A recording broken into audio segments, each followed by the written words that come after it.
afternoon, and on behalf of the people and government of Kenya, and on my own behalf, I take this opportunity to welcome you, Your Excellency, and your delegation, specifically because this is a historic visit, the first one by an Indonesian head of state to Kenya. And I want to say, Your Excellency, we don't take it for granted. Thank you very much for the consideration you have made to visit our country. Kenya, as I explained to you, Your Excellency, is the cradle of mankind. We are very happy, therefore, to welcome you home.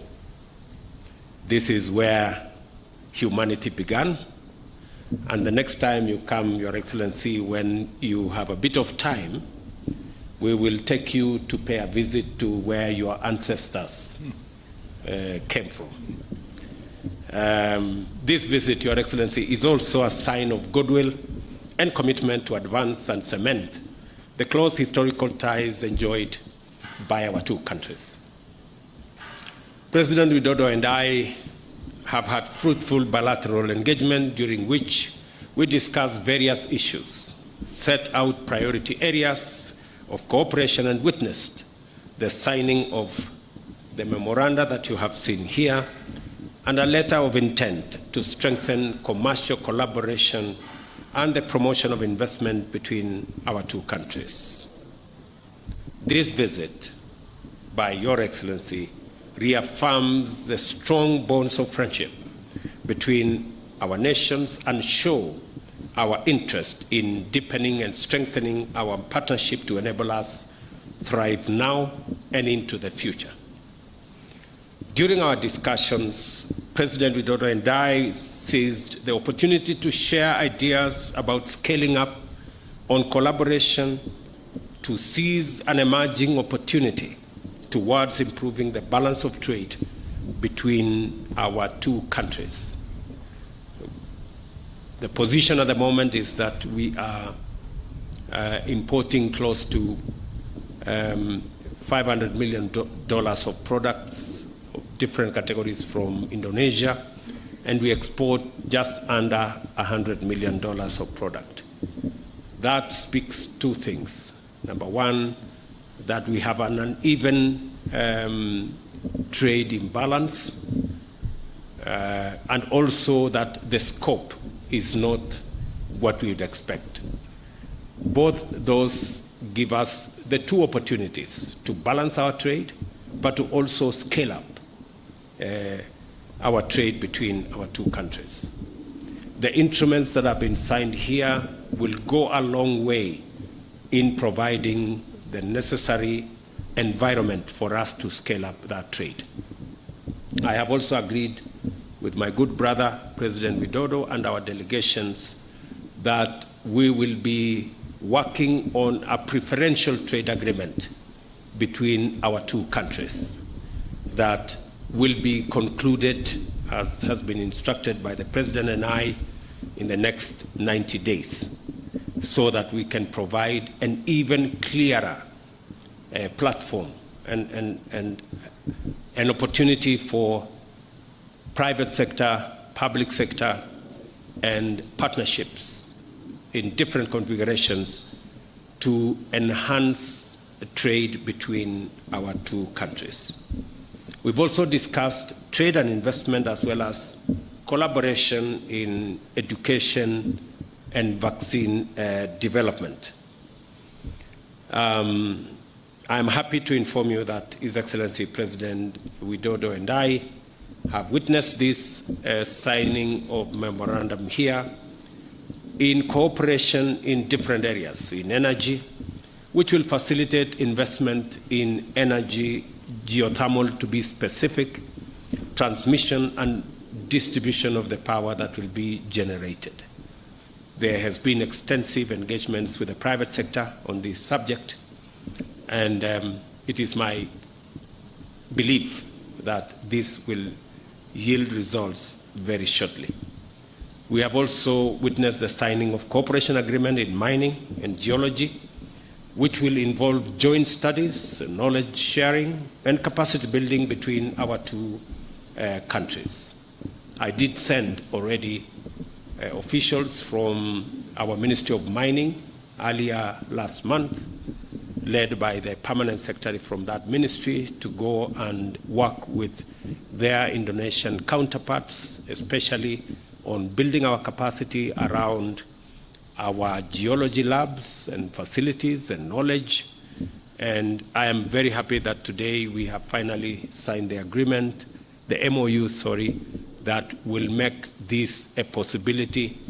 And I have requested His Excellency the President for the very well-developed mining industry in Indonesia to work with us to unlock our own huge potential in the mining space.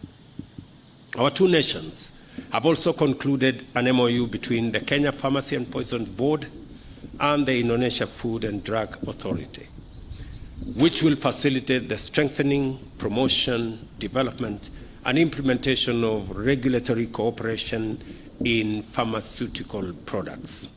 Specifically, we have agreed with His Excellency the President that we should never find ourselves in the place where we did when the COVID pandemic hit, where we didn't have facilities to produce our own vaccines or pharmaceutical products, and that it's time for us to work collaboratively and bring on board the private sector to ensure that we develop capacity and we ensure that we can produce vaccines and other products, pharmaceutical products, for our countries, especially in the global south. And I am very excited that there is opportunity for both Kenyan and Indonesian companies to collaborate and our two countries to benefit from the easy access of pharmaceutical products. An MOU that establishes a framework that was signed by Biofax and Indonesia Biopharma for cooperation also in the space of technology transfer, contract manufacturing, registration, supply, and marketing of vaccines portfolio that will be manufactured by Biopharma, an Indonesian company in the Republic of Kenya. Again, a welcome development for investments from our sister country of Indonesia in Kenya. Additionally, our two countries have also signed a letter of intent to strengthen collaboration on the promotion of investment flows between Kenya and Indonesia. Again, His Excellency the President has been gracious to also provide leadership so that we can conclude a bilateral investment treaty within the next 3 months also, to make sure that we do not miss the opportunities that come as a result of the visit of my brother, President Widodo. Our respective ministers will continue to engage in bilateral discussions to conclude additional frameworks of cooperation in agriculture, education, and other areas of mutual interest to anchor business-to-business relations, which is the lifeblood of our thriving interstate cooperation.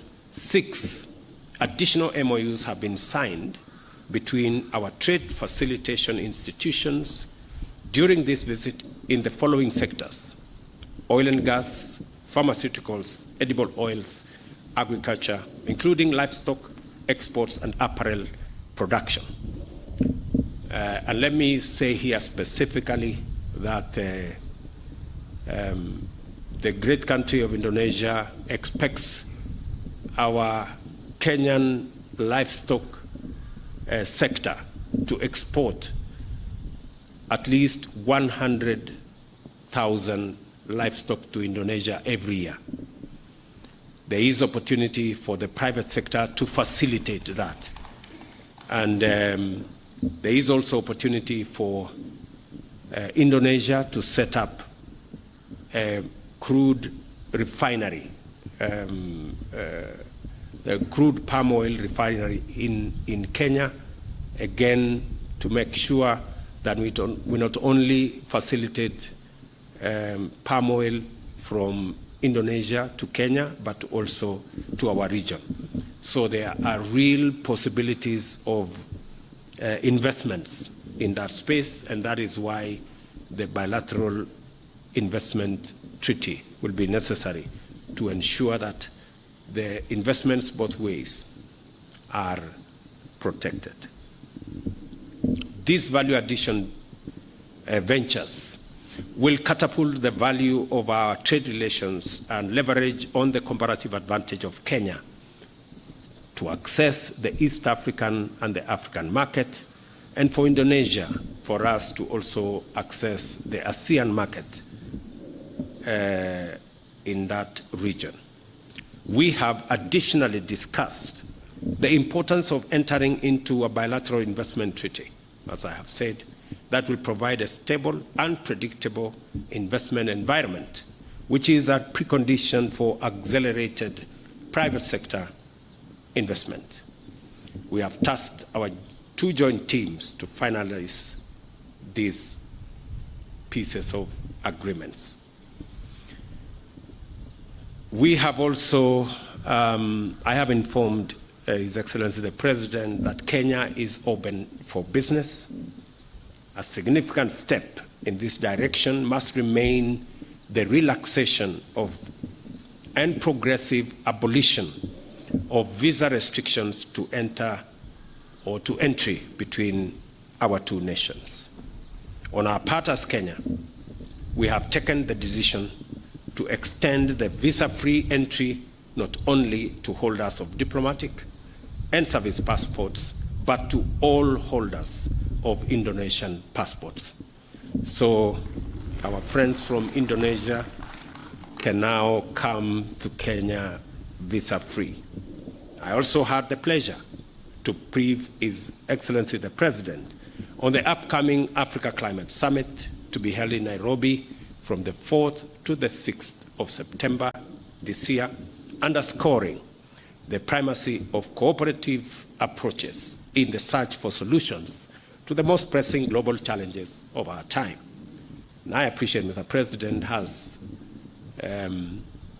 informed me that they will be holding almost a similar feat in Indonesia between the 5th and the 7th, but he has graciously agreed to send a delegation at the ministerial level to represent Indonesia in our Africa Climate Summit.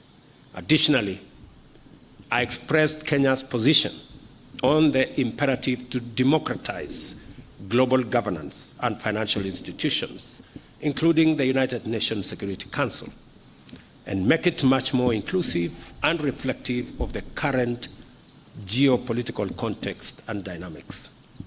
I also briefed my brother, President Widodo, on the expansion and renovation of the United Nations office in Nairobi to match facilities elsewhere in UN offices globally. President Widodo has assured me of Indonesia's support for this expansion, and Mr. President, I want to give you our appreciation as a government and as a people. In conclusion, President Widodo and I reiterated our shared commitment to the development of Kenya-Indonesia relations and the full pursuit of all partnership opportunities available to us in the various priority areas we have identified.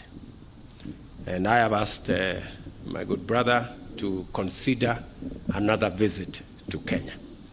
And I have also told him that at an opportune moment, I will take a visit to Indonesia to scale up what we have agreed in Nairobi in his visit.